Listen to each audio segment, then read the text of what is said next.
Alors, dimanche passé, pour ceux qui étaient ici ou ceux qui suivent ce qui se passe dans notre église, nous avons eu la visite d'un pasteur qui venait de Belgique, le pasteur Fabrice, qui nous a bénis avec un enseignement qu'il a apporté sur... vous vous rappelez? Ah, parfait. Quel âge as-tu? Chrétien, quel âge as-tu? Un petit rappel de ce qu'il a dit, c'est qu'il a pris le temps en fait de montrer qu'on trouve dans l'église, nous sommes tous chrétiens, mais il y a plusieurs sortes d'âges dans l'église. 3 tranches d'âge dont il a parlé, les petits-enfants, les jeunes gens et les pères dans la foi. Alors ce matin, je veux continuer, je veux insister sur la nécessité de grandir spirituellement. Quand je dis grandir spirituellement, c'est grandir dans la foi. Souvent, les gens font beaucoup d'efforts pour grandir physiquement. Ils font des exercices, l'endurance et tout ça. Grandir pour être fort, avoir des biceps. Mais j'aimerais aussi connaître des biceps sur le plan spirituel. Grandir spirituellement dans la foi. Amen. Nous allons lire un texte dans le livre des Actes des Apôtres au chapitre 8. Ça va être une lecture de peut-être près de 10 versets. Actes des Apôtres, je vais lire le chapitre 8.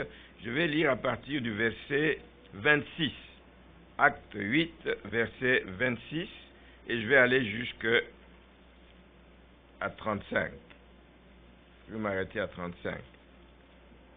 Un ange du Seigneur s'adressant à Philippe lui dit, « Lève-toi et va du côté du midi sur le chemin qui descend de Jérusalem à Gaza, celui qui est désert. » Il se leva et partit. Et voici un Éthiopien, un eunuque ministre de Candace, reine d'Éthiopie, et surintendant de tous ses trésors, venu à Jérusalem pour adorer, s'en retournait assis sur son char, et lisait le prophète Ésaïe. L'Esprit dit à Philippe, « Avance et approche-toi de ce char. » Philippe a accouru et entendit l'Éthiopien qui lisait le prophète Ésaïe. Il lisait un passage de Ésaïe 53 qui est un passage clé, un passage central, et il lui dit, « Comprends-tu ce que tu lis ?» C'est bien de lire, mais comprends-tu ce que tu lis? Et il répondit, « Comment le pourrais-je si quelqu'un ne me guide ?» Et il invita Philippe à monter et à s'asseoir avec lui. Le passage de l'Écriture qu'il lisait était celui-ci, donc c'est Ésaïe 53, les versets 7 à 8. Il a été mené comme une brebis à la boucherie et comme un agneau muet devant celui qui le tond. Il n'a point ouvert la bouche. Dans son humiliation, son jugement a été levé et sa postérité qui la dépeindra, car sa vie a été retranchée de la terre. Verset 34. L'eunuque dit à Philippe, « Je te prie, de qui le prophète parle-t-il ainsi? Est-ce qu'il parle de lui-même ou de quelqu'un d'autre? » Alors Philippe, ouvrant la bouche et commençant par ce passage, lui annonça la bonne nouvelle de Jésus. Amen. Amen. Vous pouvez vous asseoir. Il lui a expliqué le sens de ce passage, mais il lui parla de Jésus, de toute l'œuvre que Jésus est venu accomplir. Et si vous lisez la suite du texte, vous vous rendez compte qu'il y a eu un impact immédiat parce que cet homme a compris ce qu'il lisait. Il a compris ce qu'il lisait. Donc ce matin, en évoquant la nécessité de grandir, j'en ai parlé mercredi pour ceux qui étaient ici, je veux surtout montrer la responsabilité que chacun de nous a, une responsabilité qui incombe à la fois à la personne qui lit, qui médite, qui écoute la parole. Il a une responsabilité d'en tirer quelque chose. Ce n'est pas une simple lecture comme d'un roman. Il a la responsabilité d'en tirer des leçons. Mais l'Église a aussi une part de responsabilité pour que l'Évangile, le message de l'Évangile, soit compris par l'Église, soit compris, pour que les gens grandissent. Si vous n'avez pas compris, il est impossible que vous grandissiez. Si vous n'avez pas compris, il est impossible que vous obéissiez. Si vous n'avez pas compris, il est impossible que vous preniez au sérieux ce qui est écrit dans la parole de Dieu. Je vais commencer par parler, juste dire un mot sur la responsabilité individuelle de chacun. Chacun de nous. Il n'y a personne qui a une excuse pour dire « Ah non, moi, attention, la parole, je ne comprends pas. » Chacun de nous est responsable, dans la mesure où les chrétiens doivent se préoccuper de se nourrir. Dieu nous a donné la nourriture spirituelle, il appartient à chacun de se nourrir s'il veut grandir. Il appartient à chacun d'aller chercher les substances nécessaires pour sa croissance dans la parole de Dieu s'il veut grandir. C'est sa responsabilité. Avant que ce soit la responsabilité du pasteur, avant que ce soit la responsabilité de l'Église, avant que ce soit la responsabilité de mon épouse, c'est ma responsabilité personnelle de me nourrir. Je veux grandir, il faut que je me nourrisse, n'est-ce pas? Merci Seigneur. L'apôtre Pierre dit et encourage dans 1 Pierre 2, verset 2, désirez comme des enfants nouveau-nés le lait spirituel, le bébé qui pleure là, quand il a faim. Il a envie il pleure, il va faire sentir qu'il désirait comme des enfants nouveau-nés le lait spirituel et pur, afin que par lui, vous croissiez pour le salut. Ceci veut dire que la connaissance de la parole est indispensable pour la croissance. On ne grandit pas de manière chrétienne, de manière spirituelle, juste en venant à l'église. Non. Tu peux venir t'asseoir et repartir sans avoir rien reçu. Malgré qu'on a lu des versets, malgré qu'on a expliqué des choses, mais si tu n'as pas le désir de recevoir, si tu n'as pas le désir de manger, d'avaler cette nourriture afin qu'elle fasse du bien à ton âme, mais il n'y a rien qui va se passer dans ta vie. Responsabilité individuelle. Responsabilité individuelle. Maintenant j'ajoute, l'apôtre Pierre dit désirer, mais j'ajoute que désirer ne suffit pas. Ça ne suffit pas de désirer. Il faut en plus que cette parole que tu désires vienne travailler dans ton cœur. Il faut que tu arrives à la mettre en pratique, parce que c'est en mettant en pratique que tu vas porter des fruits. C'est en mettant en pratique que tu vas porter des fruits. Il faut donc être en mesure de aimer la parole, il faut la comprendre pour pouvoir la mettre en pratique. Et pour la mettre en pratique, il faut l'avoir comprise. Cet homme ici lisait. Si Philippe, le Saint-Esprit, n'avait pas envoyé Philippe aux côtés de cet eunuque éthiopien, l'homme serait venu, il était venu à Jérusalem pour adorer, il serait reparti jusque dans son pays sans avoir saisi le message de Jésus-Christ, ce qu'il a accompli, l'œuvre de la croix. Et vous savez, quand on n'a rien compris de l'œuvre de la croix, on passe à côté de la question.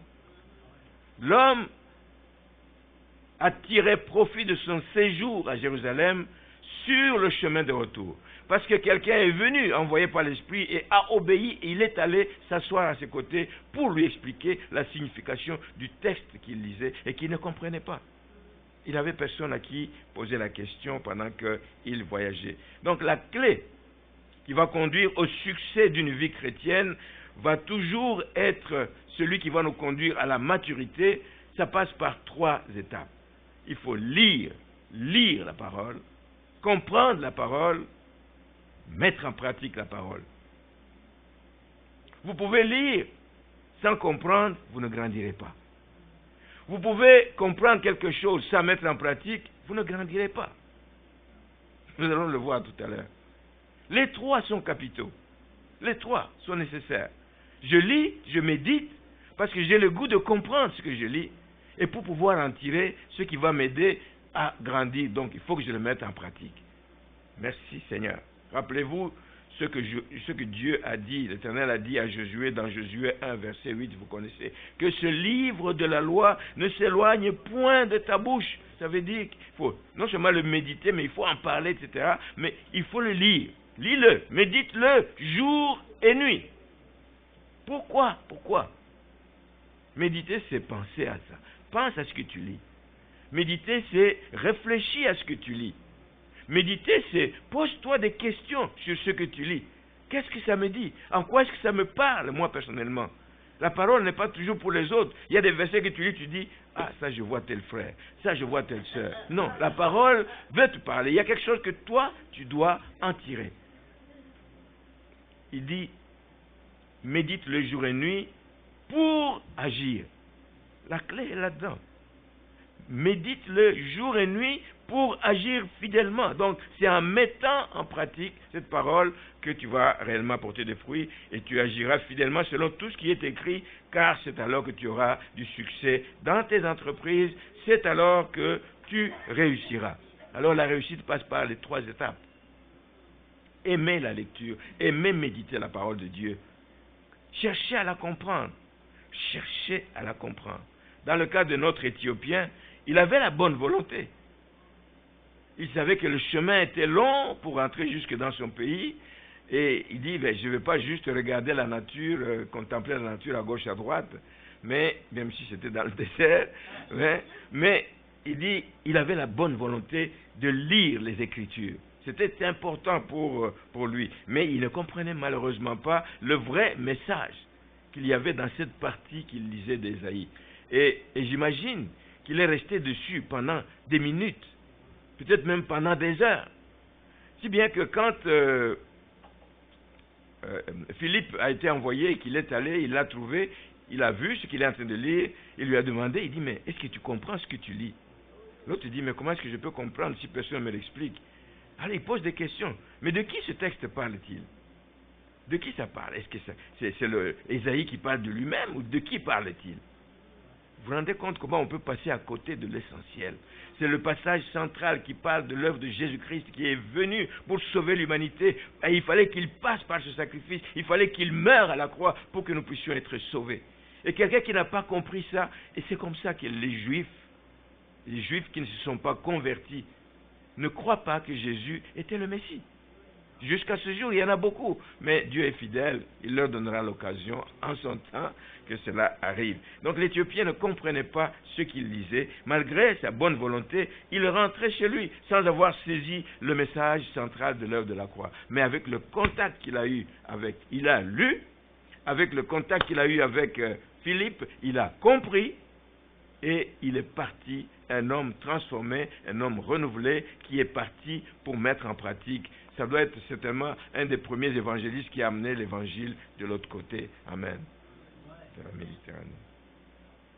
Il avait la bonne volonté, mais il ne comprenait pas. Donc, pour nous, aujourd'hui, tant qu'il n'y aura pas ce désir individuel de grandir, si on ne développe pas ça en nous, le désir de grandir dans la connaissance de la parole de Dieu, il y aura toujours des lacunes. Il y aura toujours des gens qui vont rester au stade de bébé spirituel dans l'Église. Il n'y a pas ce désir de grandir, parce que la croissance, ce n'est pas le fruit d'un forcing. Ce n'est pas parce que le pasteur t'a imposé les mains, il dit, comme les gens aiment, il dit, ah mais venez, il faut qu'il m'impose les mains. Si on ne m'a pas imposé les mains, non, l'imposition des mains ne te fait pas grandir, non. C'est la parole de Dieu qui te fait grandir. Il faut l'aimer, la méditer, aller chercher la substance qu'il y a dedans. L'Épître aux Romains, le chapitre 10, nous dit que la foi vient de ce qu'on entend, au verset 17. La foi vient de ce qu'on entend. Et ce qu'on entend vient de la parole de Dieu. Amen. Mais il faut qu'il y ait des prédicateurs. La suite du texte le dit. Il faut qu'il y ait des gens, des prédicateurs, qui expliquent au peuple le contenu de la Bible. Il faut qu'il y ait des gens qui s'intéressent à approfondir cette parole pour l'expliquer aux brebis afin que elles aussi, à leur tour, puissent approfondir la parole de Dieu, la connaissance de la parole de Dieu. Alors c'est sous forme d'enseignement, sous forme de prédication, sous forme d'études bibliques. Il y a plusieurs manières de grandir, etc. Ce n'est pas juste en restant seul à la maison, mais il y a des enseignements qui sont donnés dans l'Église. Il y a des études bibliques qui ont été données pendant un temps. Si j'ai une minute à la fin, je demanderai d'ailleurs à Nicole de projeter. Nous avons tellement de richesses sur le site de l'Église. Il y a quelques mois, le pasteur Paul Sylvestre est venu me dire, il a découvert ça tout d'un coup, il nous fréquentait depuis un temps, mais il n'avait jamais été dans le site de l'Église. Et le jour où il est allé dedans, il est venu ici, il me dit, c'est incroyable, c'est une mine d'or. Quand ça vient de la bouche d'un serviteur de Dieu qui a travaillé pendant plus de 40 ans dans le ministère, il sait apprécier les choses. Je vais vous en parler tout à l'heure. Donc, il y a la responsabilité individuelle, mais il y a aussi la responsabilité de l'Église. J'aimerais qu'on en parle un petit peu. La responsabilité de l'Église, c'est de perfectionner les saints. Les perfectionner en vue de l'édification, bâtir le corps de Christ, le rendre solide, le rendre stable. Paul l'explique si bien dans l'épître aux Éphésiens au chapitre 4. Je vais prendre quelques versets là-dedans. Éphésiens 4 à partir du verset 11. Paul dit que « Et il a donné aux uns, les uns comme apôtres, les autres comme prophètes, les autres comme évangélistes, les autres comme pasteurs et docteurs. » Il ne les a pas donnés juste pour qu'ils aient des titres. Je suis pasteur. Moi, je suis apôtre. C'est bishop. Aujourd'hui, on travaille beaucoup avec les titres. Quand Dieu nous a appelés, ce n'est pas pour donner des titres. C'est une responsabilité. Dieu a équipé l'Église parce qu'il a un but, parce qu'il a des attentes. Il a des attentes. D'abord, on le dit au verset 12, une première attente, c'est pour le perfectionnement des saints en vue de l'œuvre du ministère et de l'édification du corps de Christ. Bâtir le corps de Christ. Le rôle de l'Église, le rôle de ceux que Dieu a appelés, ceux qu'il a appelés comme apôtres, comme enseignants, comme prophètes, c'est pour bâtir l'œuvre de Dieu. C'est pour encourager le peuple de Dieu à grandir. C'est pour encourager le peuple de Dieu à sortir de la lassitude, à sortir de la léthargie, à encourager le peuple de Dieu à aller de l'avant, afin de porter des fruits. Pour l'édification du corps de Christ, jusqu'à ce que, c'est un travail qui se continue. C'est un travail continuel, jusqu'à ce que nous soyons tous parvenus à l'unité de la foi, c'est-à-dire parler le même langage de la foi. Nous ne pouvons pas être dans une même église, les uns pensent comme ceci, les autres pensent comme cela. Les uns pensent que le Christ revient bientôt, les autres pensent que non, nous vivons dans le monde, nous resterons sur cette terre. Non, l'unité de la foi. Il y a des doctrines de base sur lesquelles nous devons nous mettre d'accord dans l'Église.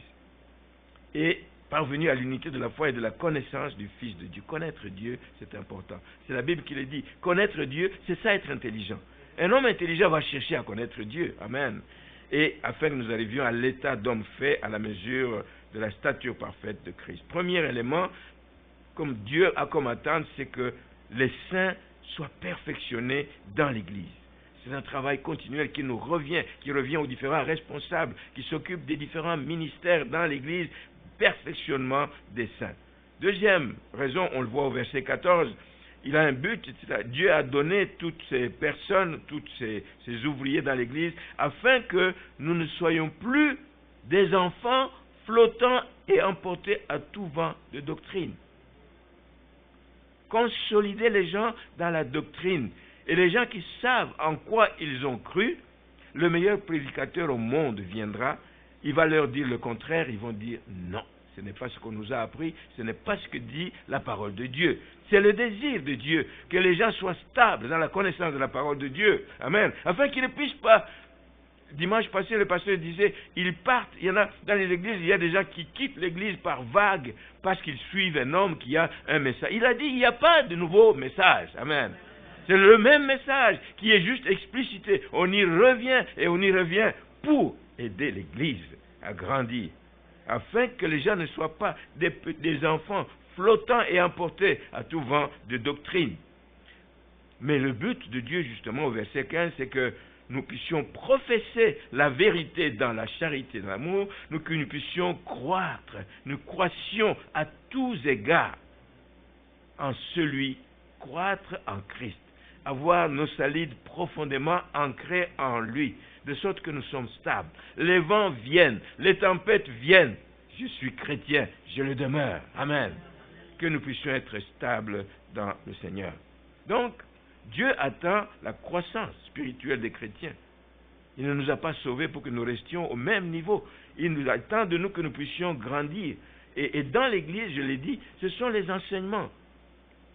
les enseignements de base de la foi chrétienne. On y est revenu ici il y a quelque temps dans cette église et on l'a donné à tous. Mais il y a des gens qui se disaient peut-être, mais oui, mais ça c'est bon pour les nouveaux convertis. Non, c'est bon pour les nouveaux convertis, oui, qui ne connaissent rien, mais c'est bon aussi de le rappeler pour les gens qui sont dans le Seigneur pendant des années. Tellement on entend des choses aujourd'hui, on ne sait plus qui dit vrai, qui ne dit pas vrai. On revient à la source, les bases de la vie chrétienne doivent constituer notre fondement sur lequel nous marchons. Donc il y a les enseignements basés sur la parole.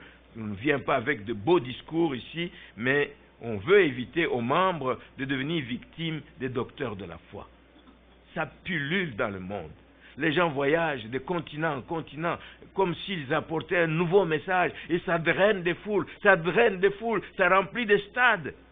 Parce qu'il vient des États-Unis, il vient d'Amérique, il a une grosse église, mais est-ce qu'il a le message que tu dois entendre? Souvent on ne se pose pas la question.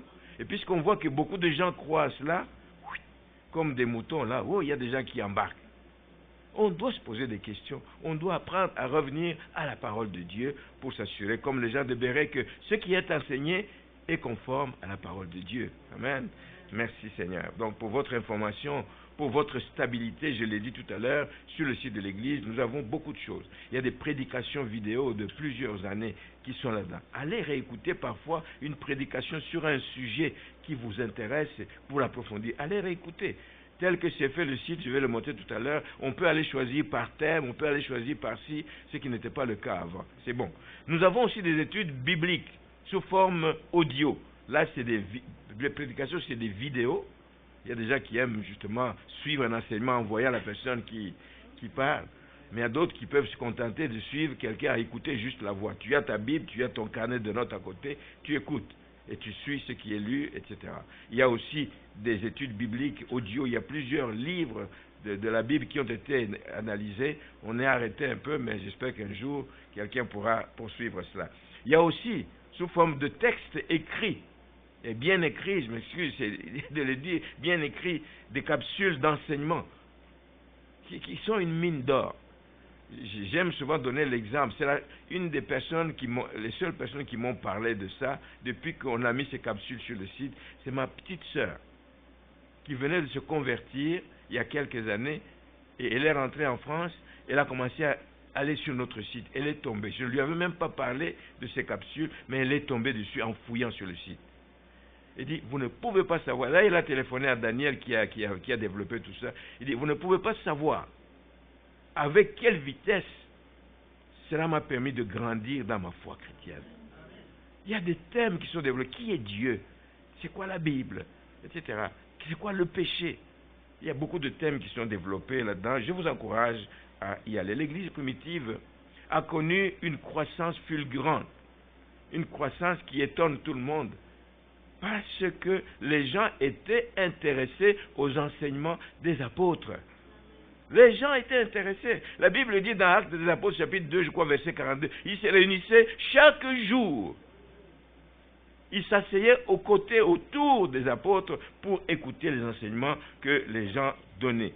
Et le résultat n'a pas tardé d'arriver parce qu'ils étaient bien nourris et le Saint-Esprit agissant, il les assistait et les gens ont grandi. Et l'Église a pris l'envol, même si parfois ça a été à cause des persécutions qui se sont répandues ailleurs. Mais qui est parti fouillant la persécution? C'était les gens qui étaient devenus des disciples.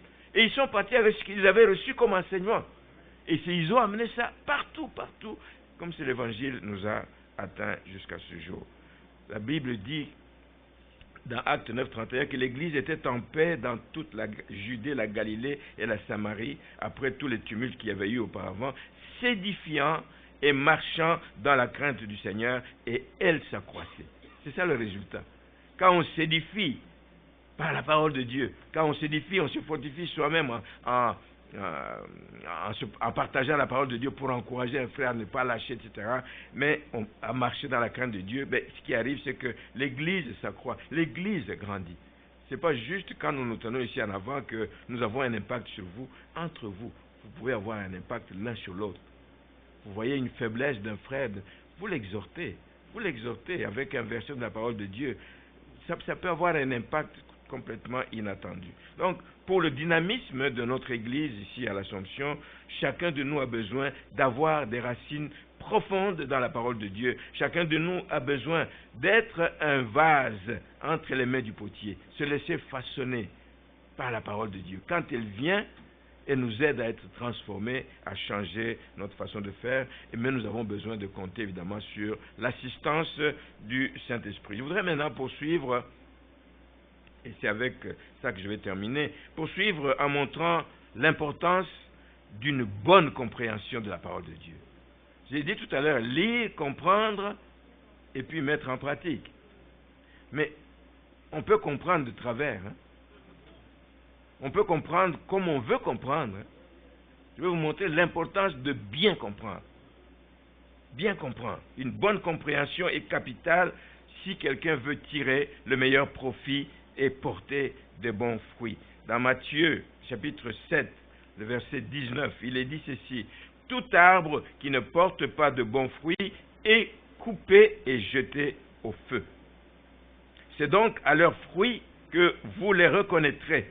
Ceux qui me disent « Seigneur, Seigneur » n'entreront pas tous dans le royaume des cieux, mais celui-là seul qui fait la volonté de mon Père qui est dans les cieux. Celui-là seul qui comprend quelle est la volonté du Père qui est dans les cieux, celui-là seul qui la met en pratique, c'est celui-là seul qui va aller dans le royaume des cieux. Et ça, c'est capital. Nous ne sommes pas tous au même niveau de foi dans l'Église. Nous avons différents niveaux de foi, mais tout le monde, nous devons tendre à grandir. Il n'y a pas un seul ici, moi le premier, qui puisse dire que moi je suis arrivé à un niveau où j'ai tout compris dans la parole de Dieu. J'apprends encore. J'apprends encore. Il y a des versets que j'ai lus 10 fois, 20 fois, 100 fois. Un jour, Saint-Esprit me donne un nouvel éclairage et je comprends des choses que je n'avais pas comprises avant. Il y a de la place pour croître. Il y a de la place pour grandir et je souhaite que cela soit vrai dans la vie de chacun de nous. Je voudrais montrer que on aura donc 3 sortes de personnes en matière de compréhension. Il y a des chrétiens qui ont toujours soif de découvrir, de comprendre. Je souhaite que nous soyons tous dans cette catégorie.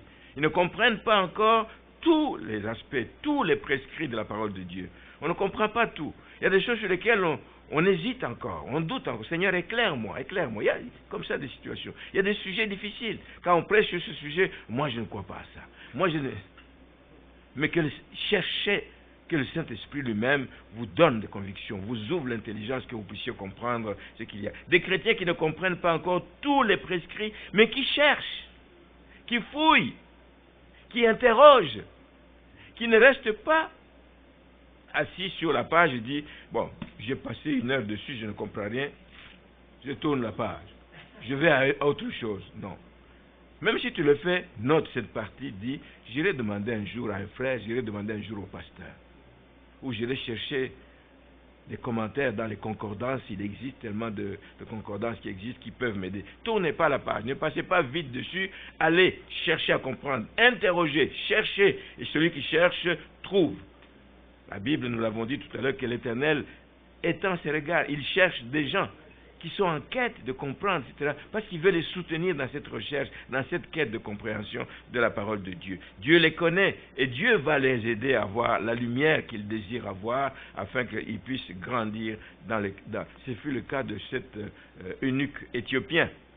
Dieu enverra aussi quelqu'un. Si tu as soif vraiment de comprendre quelque chose, non seulement qu'il enverra quelqu'un, tu peux venir un dimanche ici, un prédicateur invité, où le Saint-Esprit me met à cœur de développer un passage sur lequel tu avais de la difficulté, et tu sors d'ici, tu dis, enfin, j'ai la lumière que je voulais avoir. Dieu enverra quelqu'un pour t'éclairer dans ce que tu désires connaître, tu désires savoir. C'est l'attitude des apôtres, justement. Ils demandaient à Jésus. Ils étaient avec lui pendant 3 années. Jésus donnait toutes sortes d'enseignements, mais il y a des choses qu'ils ne comprenaient pas. Il les envoie aller prêcher la bonne nouvelle, vous allez délivrer les gens qui sont malades, etc. Une fois ils partent, et puis ils tombent sur cet enfant qui était, je crois, épileptique, des choses comme ça, oui. Et son père vient dire à Jésus, il dit, mais tes disciples, je leur ai demandé de guérir mon enfant, mais ils n'ont pas fait. Mais ils étaient eux-mêmes étonnés, il dit, mais c'est dans Marc chapitre 9, On ne va pas lire, on n'a pas beaucoup de temps. Dans Marc chapitre 9, le papa a dit, mais je leur ai demandé, mais ils n'ont pas été capables de guérir mon fils. Et ils ont attendu que tout ça soit fini. Jésus les a blâmés un peu, mais après ils sont rentrés pour dire, mais on ne comprend pas. Avant ça, nous sommes sortis, nous avons prié pour des gens étaient délivrés. Mais comment ça se fait que nous ne sommes pas parvenus à la délivrance de cet enfant? Et Jésus leur a expliqué, il y a des choses qui ne peuvent quitter qu'avec le jeûne et les prières. Ils ont appris quelque chose de plus. Donc eux, malgré qu'ils étaient proches de Jésus, avaient toujours le désir de savoir, le désir de comprendre. Ils ont demandé aussi à Jésus de leur expliquer souvent le sens des paraboles. Jésus aimait parler en paraboles. Et il disait, on ne comprend pas, explique-nous. Et Jésus les prenait à part et leur expliquait les paraboles. Soyons comme ça, avec ce désir de connaître et de comprendre ce que nous lisons. Donc nous avons ce type de chrétiens que je souhaite que nous soyons. Toujours assoiffés de comprendre. Parce que si nous comprenons, nous allons faire ce qui est commandé par la parole de Dieu. Amen. Mais nous avons également des chrétiens, mais qui, eux, refusent de comprendre. C'est écrit dans la Bible. C'est écrit. Tu le lis dans la Bible. Et c'est la parole de Dieu. Tu reconnais que la Bible, c'est la parole de Dieu. C'est écrit dans la Bible et tu refuses réellement de comprendre.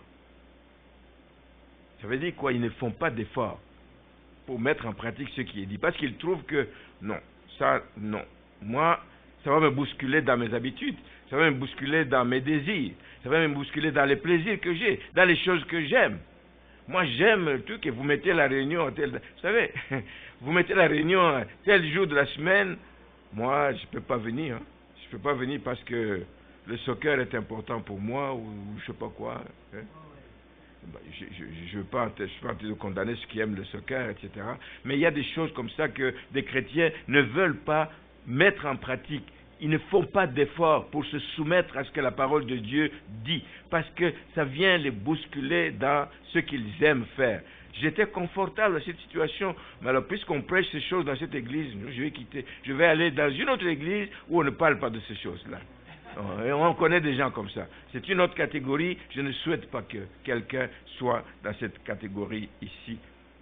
Pourquoi est-ce que les gens ne veulent pas se soumettre à ce que la parole de Dieu prescrit? Mais parce que justement, ils se sentent contrariés dans ce qu'ils aiment faire, etc.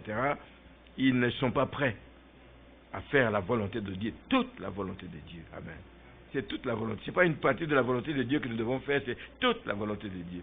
Alors, donc, il y a des choses qu'ils ne sont pas prêts à faire, malgré la connaissance qu'ils ont. Il y en a qui vont jusqu'à même vouloir interpréter ça de manière à ce qui corresponde à ce qu'eux veulent. C'est ce que l'apôtre Pierre appelle des chrétiens qui tordent les Écritures. Tordent les Écritures pour son intérêt. La Bible dit ceci, tout le monde le comprend comme ceci. Toi, tu veux le comprendre à ta manière qui te met à l'aise dans la position dans laquelle tu es. C'est souvent ça, si vous ne faites pas attention, c'est souvent des choses comme ça qui sont à la base des sectes. Tordre le sens d'un verset et paf, une secte vient de naître là-dedans et les gens sont partis. Alors il faut toujours faire attention et se poser des questions. Je vous ai donné un petit exemple où nous disons tous et nous l'entendons tous, l'Éternel, Dieu est bon, Dieu est bon. On aime s'arrêter à ça, Dieu est bon, Dieu est bon. Mais pourtant Dieu est bon, mais il est en même temps sévère. Hein? Ça fait partie de ses attributs. Romains chapitre 11 verset 22 dit, considère donc la bonté et la sévérité de Dieu. Hein? Dieu est sévère. C'est la Bible qui le dit. Considère les deux. Tu ne peux pas séparer et juste dire Dieu est bon, point. Mais il est bon, mais je sais aussi qu'il est sévère. Il est aussi exigeant. Considère donc la bonté et la sévérité de Dieu, sévérité envers ceux qui sont tombés et bonté de Dieu envers toi si tu demeures ferme dans cette bonté. Si tu demeures ferme. Dieu est bon pour ceux qui demeurent fermes. Mais souvent on entend Dieu est bon, Dieu est amour. Vous savez, il ne va pas punir des multitudes, il ne va pas les laisser périr. Dieu est amour. Mais on nous dit ici qu'il faut considérer que oui, il est bon, il est amour, mais il est aussi sévère. Il est aussi sévère. Donc il faut considérer les deux aspects. Dieu est bon, le verset 22 donc évoque la sévérité de Dieu parce qu'elle fait partie de Dieu, de ses attributs. Comme un père est sévère avec ses enfants parce qu'il leur veut du bien. Ils veulent qu'ils demeurent sur le droit chemin. Merci Seigneur. Donc la sévérité fait partie des attributs de Dieu. Alors ne cherchez pas de conflit dans ça là. Pas de conflit entre Dieu est bon et sévère. Non, il est les deux. Il est les deux. Ne cherchez pas de conflit. Ah non, il y a un conflit. Comment il peut être bon et être sévère? Oui, c'est possible d'être bon et d'être sévère. Comme un père peut être bon et sévère envers ses enfants. Alors, ceux qui font leur propre volonté, ils se retirent de cette bonté de Dieu.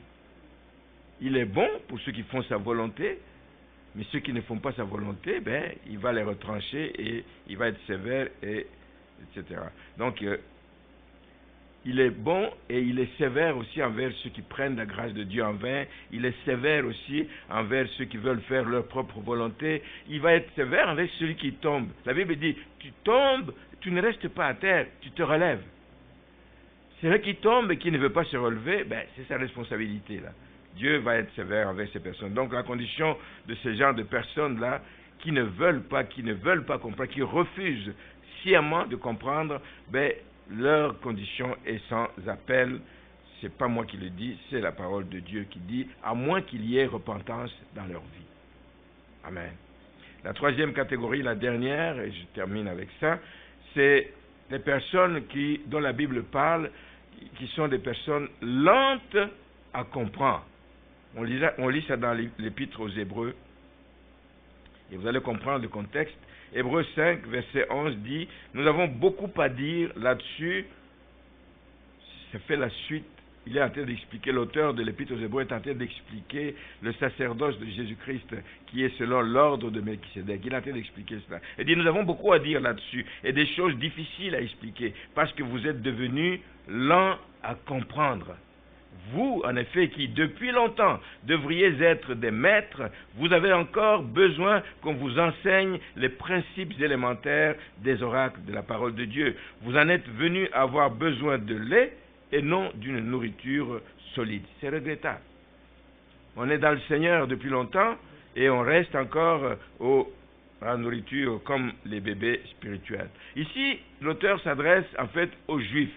Aux Juifs, plusieurs catégories de Juifs. Il y en a qui sont convertis, mais il y a d'autres qui ont entendu la vérité sur Jésus-Christ, qui ont manifesté l'intérêt sur ce qu'ils ont appris, mais qui ne sont pas prêts à s'engager dans la foi. Ils vont venir, ce genre de personnes, ça existe aussi dans l'Église. Ils viennent dans l'Église. Ils aiment l'Église. Il y a la louange, il y a l'adoration, il y a des temps de prière, ça fait du bien. Mais ils ont encore quelques réticences. Ils ne sont pas prêts à avancer dans la foi. Le verset 12 montre justement que tous les enseignements reçus par ces Juifs, ici, ils devaient être parvenus à maturité. Mais ils sont encore hésitants. Et on trouve encore des personnes comme ça dans l'Église. Je ne peux pas croire et comprendre pourquoi il y a des gens qui hésitent encore, quand on les appelle, à se faire baptiser d'eau. C'est ça qui s'est fait à l'époque de Jésus. Jésus même, sans avoir péché, a donné l'exemple et les autres suivent. Et on doit être baptisé d'eau. Ce n'est pas les petites gouttes que l'on projette sur la tête qui est le baptême. C'est baptisé d'eau, plongé dans les eaux du baptême. Tu entres dedans avec ta condition, ton ancienne condition, tu ressors complètement lavé, renouvelé et donc le Seigneur puisse te prendre à partir de ce moment-là en charge. Donc on trouve dans l'Église aussi des gens qui sont, par leur compréhension, convaincus que Jésus est le Christ. Je n'en doute pas. Jésus, oui, les livres d'histoire en parlent, la Bible en parle, j'ai déjà entendu des prédications en parler. Jésus est le Christ, c'est clair. La Bible me le dit. Mais ils ne sont pas prêts à aller plus loin que ça, spirituellement. Ça veut dire obéir à toute la volonté de Dieu. Ils sont lents à comprendre. Leur condition n'est pas une condition désespérée, contrairement à la deuxième catégorie, qui sont des gens qui refusent de comprendre. Mais ceux-ci, ils sont encore en quête, ils sont encore hésitants. mais ils ne se détachent pas, ils ne s'éloignent pas d'être exposés à la parole de Dieu. Ils acceptent de continuellement être exposés à la parole de Dieu, mais ils sont encore hésitants. Leur condition est préoccupante. Tu ne peux pas rester toute la vie dans ces conditions. Il faut qu'un jour tu fasses le pas. Ils sont encore hésitants, c'est ceux qu'il appelle, qui sont des personnes lents à comprendre, lents à comprendre. Quand on est lent à comprendre, ce n'est pas perdu, parce que Dieu peut te rencontrer à un moment ou un autre si tu continues à être exposé à la parole de Dieu. Un jour, juste un passage, juste un mot, comme cette personne qui a été dans un déjeuner des hommes d'affaires du plein évangile, et puis on a sorti le verset « Quiconque, afin que quiconque croit en lui ne périsse point ». Il a déjà entendu des prédications ailleurs, mais il dit « Hein? Quiconque ?» Donc, quiconque, ça veut dire n'importe qui croit en lui. Donc, moi aussi, je fais partie de quiconque. Il s'est levé. Il s'est levé quand on a fait l'appel au salut. Il s'est levé, il a couru en avant, les premiers, pour aller recevoir le salut. Et je l'ai vu en train de témoigner, plus de 30 ans après, il dit, c'est ce mot qui a fait que j'ai donné ma vie au Seigneur. Quiconque. Et il croyait peut-être qu'avec tout le mal que j'ai fait dans ma vie, c'est impossible que le Seigneur me pardonne. Mais quiconque croit, mais je veux croire, et je crois. Et il s'est levé, il a reçu le salut, et il continue à servir le Seigneur 30 ans après. Ne soyez pas lents à comprendre. Et je termine juste avec un verset, Jacques 1, verset 22, qui dit « Mettez en pratique la parole et ne vous bornez pas à l'écouter. » Ah, la parole, le message d'aujourd'hui était super bon. Amen. Je dis amen à cela. Mais qu'est-ce que vous en faites? Qu'est-ce que vous en faites? Il y a un serviteur de Dieu qui voyageait beaucoup d'église en église. Partout il va, on lui dit, ah, merci beaucoup, nous avons été bénis par la parole. Il dit, me dites pas merci, mais mettez-la en pratique. Alors là, je serai béni, je serai béni. Donc, ne vous mettez en pratique la parole de Dieu, ne vous bornez pas à l'écouter en vous trompant vous-même par de faux raisonnements. Je termine pour dire que la croissance chrétienne, c'est ce qui honore Dieu. Hein? Pas juste d'avoir donné sa vie au Seigneur. Il est heureux que tu donnes la vie au Seigneur, mais il ne veut pas que tu restes bébé spirituel. La croissance spirituelle dans la vie chrétienne, c'est ça qui donne gloire à Dieu. C'est ça qui honore Dieu dans la vie d'un croyant. Alors pour y parvenir, je le répète, il faut lire, méditer, écouter la parole de Dieu autant de fois qu'on peut le faire, parce que c'est là-dedans qu'il y a la substance qu'il vous faut pour que vous grandissiez, etc. Et il faut aussi la comprendre pour pouvoir la mettre en pratique. Alors ne négligez rien. Quand je donnais l'exemple de, tu lis un passage que tu ne comprends pas, et tu tournes et puis c'est fini, tu oublies. Il y a des gens qui sont comme ça, ils oublient, ils passent, ils disent je passe à un autre livre, etc. Tu n'as rien gagné là-bas. Tu as perdu ton temps. Tandis que, prends en note ce passage. Prends en note ce passage et pose des questions et que tu puisses grandir. En tout cas, donc, attardez-vous sur un passage. Quand vous ne le comprenez pas, prenez ça en note, etc. Et puis, le Seigneur va vous envoyer quelqu'un ou vous irez vers quelqu'un pour obtenir toute l'explication, etc. Et c'est ça qui va vous changer. C'est ça qui a fait que votre vie va être bouleversée. L'eunuque éthiopien a complètement changé parce qu'il a eu la révélation sur l'œuvre de Jésus-Christ. Lisez dans la suite, vous vous rendez compte que à peine ils ont avancé, l'autre dit, mais c'est ça, c'est Jésus-Christ, il faut juste... Il lui a expliqué le processus. Tu te répands, tu fais appel à Jésus-Christ, tu acceptes comme Seigneur et Sauveur, tu crois qu'il est ton Seigneur et ton Sauveur, et tu es sauvé. Et paf, il lui a dit, mais alors moi je commence par mettre en pratique ce que tu m'as dit, je me fais baptiser. Il y avait de l'eau, il dit, pourquoi je ne me ferais pas baptiser? Tout de suite. Je n'ai pas besoin de gros enseignements. Cet enseignement de base, capital, va me tenir et puis je vais grandir avec ça. Amen. Que le Seigneur vous bénisse, que vous puissiez réellement avoir le goût de lire la parole de Dieu, que vous puissiez chercher à la comprendre et surtout que vous puissiez la mettre en pratique. Amen. On va incliner nos têtes.